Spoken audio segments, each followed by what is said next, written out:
Iron சத்து தலைமுடி உதிர்தலை தடுக்கும். மிதமான சூடு பாலில் கலந்து பருகலாம். லயன் டேட் சிரப் தினமும் 2 ஸ்பூன். இந்த வடகிழக்கு பருவமழை சீசன் பல கணிப்புகளை பொய்யாக்கி திருப்பங்களை தந்து கொண்டிருக்கிறது. இன்னும் சீசன் முடியாத நேரத்தில் இப்போதைய காற்றழுத்த தாழ்வு மண்டலம் குறித்த கணிப்புகளும் கேள்வியை எழுப்பியிருக்கு.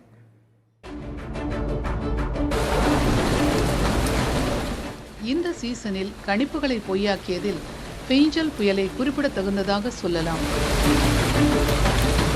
பெய்ஞ்சல் முதலில் புயலாக மாறுமா என்ற கேள்வி கூட இருந்தது.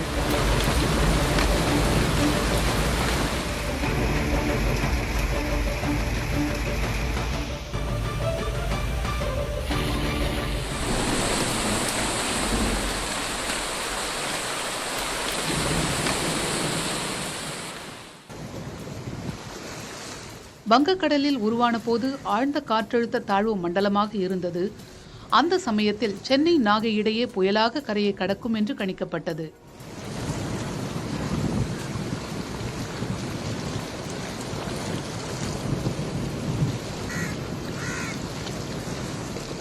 அதன் பிறகு வலுவிழந்த நிலையில் கரையை கடக்கும் என்றும், புயலாக கடலில் உருவாகி கரை கடக்கும் முன்னரே வலுவிழக்கும் என்றும் கணிக்கப்பட்டது.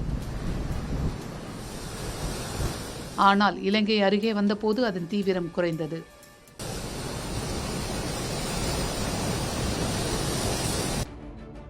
இனி புயலாக கூட உருவாகாது என்று கூறப்பட்ட நிலையில் தீவிரமான புயலாக மாறி மரக்காணம் அருகே கரையை கடந்ததோடு விழுப்புரம், கடலூர், புதுச்சேரி என அசுர வேகத்தை காட்டிவிட்டது.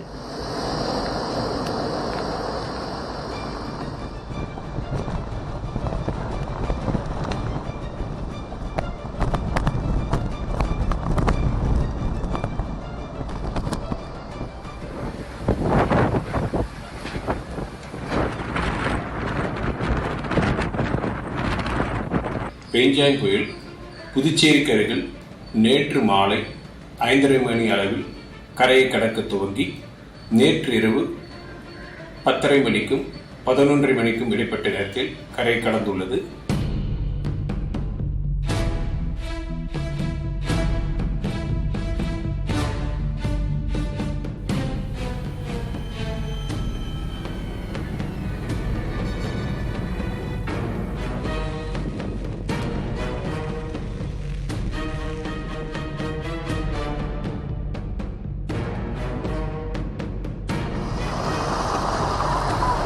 புயல் நமது கரையை கடந்து சென்ற பிறகும் ஆப்பிரிக்கா வரை சென்று தீவிரம் காட்டியது. தற்போது தென்கிழக்கு வங்கக்கடல் மற்றும் பூமத்திய ரேகையை ஒட்டிய இந்திய பெருங்கடல் பகுதியில் ஒரு வளிமண்டல சுழற்சி உருவாகியிருக்கு. பெஞ்சல் புயல் எந்த பாதையில வந்ததோ, எப்படி வந்ததோ அதே பாதையில தான் இந்த காற்றழுத்த தாழ்வு பகுதியும் நகரப்போகிறது. இதனை அடுத்து வங்கக்கடலில் உருவான ஆழ்ந்த காற்றழுத்த தாழ்வு மண்டலம் காவிரி படுகை மாவட்டங்களில் கனமழையை தரும் என்று முதலில் கணிக்கப்பட்டது. ஆனால் நெல்லை, தூத்துக்குடி உள்ளிட்ட தென் மாவட்டங்களை பதம் பார்த்துவிட்டது. பல பகுதிகளை வெள்ளக்காடாக்கிவிட்டது.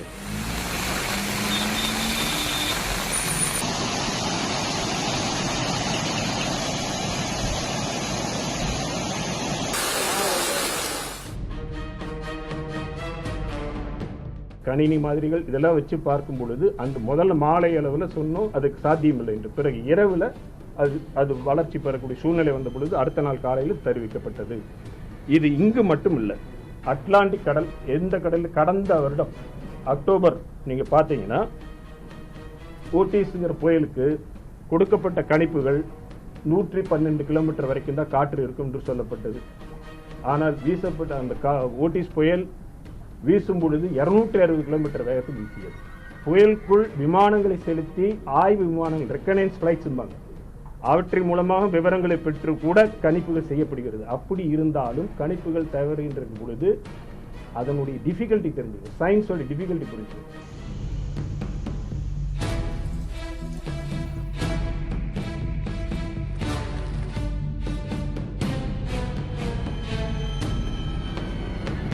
அது மட்டுமா, அரபிக்கடலுக்கு சென்றுவிட்ட பிறகு மீண்டும் திரும்பி வந்தது இந்த காற்றழுத்த தாழ்வு மண்டலம். இதனால் தமிழகத்தில் எந்த பாதிப்பும் இல்லை என்றாலும் இது அரிதான வானிலை நிகழ்வாக பார்க்கப்படுகிறது.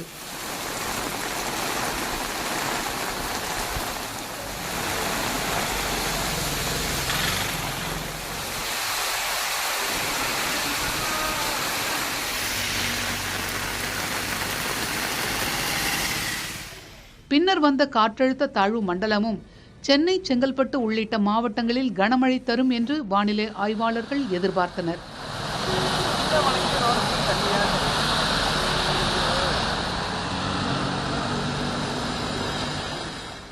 ஆனால் ஒரு நாள் மழையை தவிர்த்து பெரிய அளவில் மழை தராமல் ஆந்திரா, ஒடிசா மாநிலங்களை நோக்கி நகர்ந்துவிட்டது. குறைந்த காற்றழுத்த தாழ்வு பகுதி, இப்போ குறைந்த காற்றழுத்த தாழ்வு மண்டலமா வலுப்பெற்றிருக்கிற அந்த பகுதி, அந்த சலனத்தையும் பாத்தீங்கன்னா இதே மாதிரி அரபிக்கடல் பகுதியில் இருந்த அந்த உயரழுத்தம் ஒரே இடத்துல இருந்ததுனால தமிழக கரை நோக்கி வரும்போது மேலும் மேற்கு நோக்கி நகர முடியாமல் வட திசையில நகர்ந்து இப்ப வடகிழக்கு திசையில நகர்ந்து திரும்பவும் ஒரு சுழற்சி பண்ணிட்டு தென்னிந்திய தீவு பகுதியை நோக்கி ஒரு வலுவிழந்த சலனமா வர்றதை நம்ம எதிர்பார்க்கலாம். இது ஏற்கனவே நடக்காத ஒரு நிகழ்வானா நிச்சயமா நடந்திருக்கு. 1977 வட இந்திய பெருங்கடல்ல 2 புயல்கள் இருந்தது. ஒன்னு வங்கக்கடல் பகுதியிலும், ஒன்னு அரபிக்கடல் பகுதியிலும். வங்கக்கடல்ல உருவான ஒரு புயல் தென்னிந்தியா கடந்து அரபிக்கடல்ல புயலாய் நீடிச்சிட்டு இருக்கும் போது அது ஒரு கிளாக் வைஸ் ஒரு சர்க்குலேஷன் போட்டு தென்னிந்திய ஒரு பகுதி நோக்கி வந்தது. அந்த புயல் திரும்பவும் நகர்ந்ததுனால வங்கக்கடல் இருந்த புயல் மேல் நோக்கி பாதை மாறி போச்சு. அதே மாதிரி பாத்தீங்கன்னா 1984 நாகப்பட்டினத்துல கடந்த ஒரு புயல் கிட்டத்தட்ட 2 தினங்கள் ஒரே இடத்துல ஒரு லூப் மாதிரி பண்ணிச்சு. 1996 நம்ம பார்த்திருக்கோம். 96 ஒரு புயல் இதே மாதிரி மேல போயிட்டு கீழே புயலா தமிழக கரை நோக்கி பார்த்தோம். 2013 மாடிங்கிற ஒரு புயல் இதே மாதிரி கிட்டத்தட்ட வட மேற்கு திசையில நகர்ந்து மத்திய வங்கக்கடல் வரைக்கும் போயிட்டு வலுவிழந்து வேதாரண்யத்துல ஒரு குறைந்த காற்றழுத்த தாழ்வு மண்டலமா நம்ம கரை கடந்த பார்த்தோம். இது 2011 மாடிங்கிற ஒரு புயல். சோ சில சமயங்கள்ல இந்த மாதிரி உங்களுக்கு உயரழுத்தம் இடம் தராமல் இருந்தா இந்த மாதிரி பாதைகள் இருக்கும். இது மட்டுமன்றி தற்போது உருவான காற்றழுத்த தாழ்வு மண்டலம் குறித்த வானிலை ஆய்வு மையத்தின் தகவல் ஆச்சரியப்பட வைக்கிறது. பொதுவாக காற்றழுத்த தாழ்வு மண்டலம் எனில் அதன் நகர்வுகள் எந்த திசையில் செல்லும் என்று கணிக்கப்படும் சூழலில் இந்த மண்டலத்தின் நகர்வு பற்றி எந்த குறிப்புமே இல்லை. ஏன் இந்த அளவு கணிப்புகளில் மாற்றங்கள் என்ற கேள்விகள் எழுகின்றன. இது வானிலை படிவங்கள் இந்த மாதிரி நிகழ்வுகளை கணிப்பதற்கு எப்பயுமே சற்று சிரமமா தான் இருக்கும். ஏன்னா நமக்கு தெரியாது எந்த இடத்துல இந்த உயரழுத்த பாதை உயரழுத்தம் விடை பெறும், எந்த வரைக்கும் எத்தனை நாள் வரைக்கும் இருக்குங்கிறது நிகழ்கால அடிப்படையில் தான் நம்ம கணிக்க முடியும். அதனாலதான் பல சமயங்கள்ல பார்த்தோம் பெஞ்சல் புயலும் சரி, அதே மாதிரி உங்களுக்கு இந்த சலனமும் சரி, நமக்கு வானிலை படிவுகள் ஒரு ஒத்த கருத்து இல்லாமலே இருந்துச்சு. இந்திய வானிலை ஆய்வு மையம் தொடங்கி சுயாதீன வானிலை ஆய்வாளர்கள் வரை பலரையும் திணறடித்த இந்த வடகிழக்கு பருவமழை சீசனில் பரவலாக மழை பெய்திருக்கிறது என்பதை குறிப்பிட்டே ஆக வேண்டும்.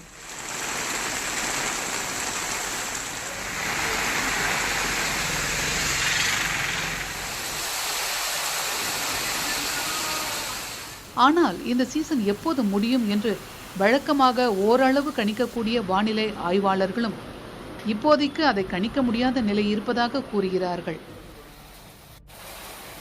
காரணம், இந்த சீசன் ஜனவரி வரை கூட நீடிக்கும் என்கிறார்கள்.